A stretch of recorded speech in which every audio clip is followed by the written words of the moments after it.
You want your nails cut? Yeah, you want the treats associated with it. Hey everybody, as you can see, I have my my right-hand man here, Bo, who's climbing all over me, and I have the nail clippers in my hand too, which he used to be deathly afraid of when he was younger. But now, as you can see, he sniffs them because he knows he's gonna get rewarded for being a good boy and getting his nails trimmed. So very often I see a lot of dogs come in and their owners I tell the owners that the dog's nails are too long. And it's not out of neglect that the owners don't cut the nails, it's really out of fear. And the reason why is they don't want to traumatize their dog because they know the dog gets a little bit nervous around getting their nails cut. So they don't want to put added stress to the dog's life. Or two, they're scared that they're going to cut the quick or cut the nail too short and cause undue harm to the dog, and they don't want that. So it's usually from a good place that the dog's nails are long. Unfortunately, it's happening way too common. And many dog owners just, forget the importance of why the dog's nails should be kept short. So if you want more information on what it does to the body, I posted a quick video linked above you can look at and get a little bit more information on why you should keep those short. However, today what I'm gonna do is give you a couple tips that help turn this guy into a dog who absolutely feared the nail clippers and to a dog that will sit here and get his nails cut. And I won't say he enjoys it, but he manages to sit through it, every 5 to 10 days. So the first thing I would like to talk about is just the common myth of I walk my dog on pavement or cement, it files them down, I don't have to cut them. Well, unfortunately, in order to file those nails down, there has to be constant contact with the cement or the pavement. And that grinding effect is gonna take place. It'd be negligible to say it doesn't happen. However, is it enough to, avoid the strain that happens in through the wrist and the other joints associated with having long nails? No, it's not. So it's really important to keep your dog's nails cut short because they're not gonna be grinded down consistently enough. And two, there's still a strain because they are contacting the ground surface, causing an impact and added strain to the ligaments in through the wrist and other joints. So cut them down. It might not have to be as frequent as a dog like Bo, who I cut every 5 to 10 days, give or take a few days, just because he's on soft ground in the park or off leash in trails.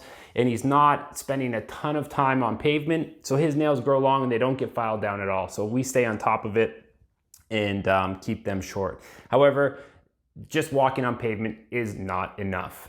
The second tip I have is, working on your dog's emotion and controlling that emotion. You have to build trust, as I mentioned before, with your dog in this process. Some people are, it's really easy, but a lot of people struggle with this. And, the dog fights back and they can tell that the dog is stressed out. So we have to manage their emotions. And how we can do that is, if your dog is food motivated, is give them a lot of treats. Give them the rewards for sitting through getting their nails clipped, and they'll like it a lot more. So managing that emotion is key. I remember when Bo was younger, we used to have to wrestle him and we thought that was the best way. Then he got a little bit bigger and it was hard to hold him down. And we realized it just wasn't the best thing to get the nails trimmed. And not only did he dread it, we dreaded doing it as well. So we ended up just changing our mentality around it and made it more of a fun process for him. And now he sits through it. So one of the things you can do is start slowly. So, if you start with just getting him used to the clippers themselves, where he comes over, sniffs them, he doesn't run away, give him a treat, reward him, and just have positive reinforcement in the process from the get-go. So number 3 is just keeping it consistent. So make sure the dog gets used to this process. When you start cutting them, even if you do 1 or 2 nails at a time, that's all it takes. Start slow, ease them into it, get them used to the sound of clipping, or if you're using a Dremel type grinding tool, get them used to that noise and reward them in the process so that they get used to it and they think this is something that happens consistently, where it's just a part of their everyday life. Now, keeping it consistent is important for the 4th point, which is talking about the quick, so the vascular structures in the nail. When you're consistent and you keep the dog's nails trimmed short, what happens is that quick will recede. If you let the dog's nails grow out, the vascularity in the nail will extend and it'll be harder to keep them short. So being on top of this cutting process is gonna help out dramatically in terms of missing the quick from time to time.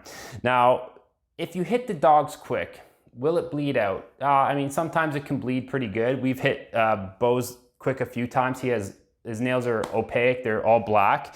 So it's really hard to see a dog's quick like that, but it's not a reason to be fearful of cutting your dog's nails. So what happens if you do clip the quick? Well, you know, there's things like styptic powder, or I've heard cornstarch. We tend not to use that. We just simply wrap it in gauze if it's bad. But typically just after a minute or two of putting him on a down stay where he's not walking and putting pressure on the nail, it just clots on its own.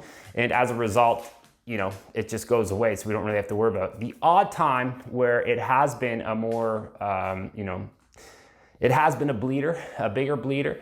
What we do is we just wrap it. We put gauze, a wet piece of paper towel, and then wrap it in gauze just so he's not licking it and reopening it. And then typically after a little while, we just take it off and it's fine.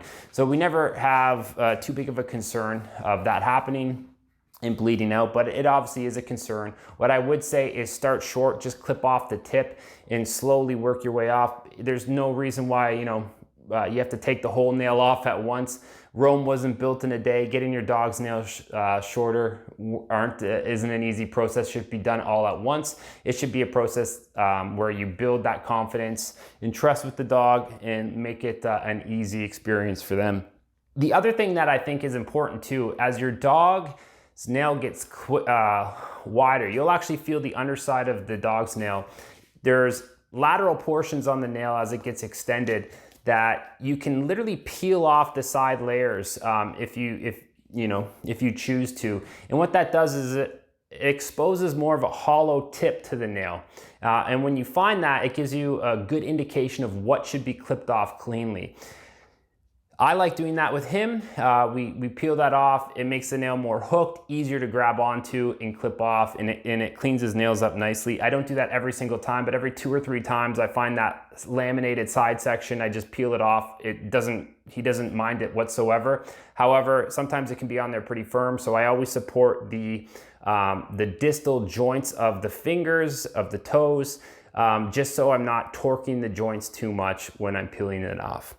So hopefully these tips helped you guys. Hopefully you make it an easier experience for your dogs, and hopefully you stay on top of cutting their nails so it stays shorter and it reduces the mechanical strain on their body. Take care.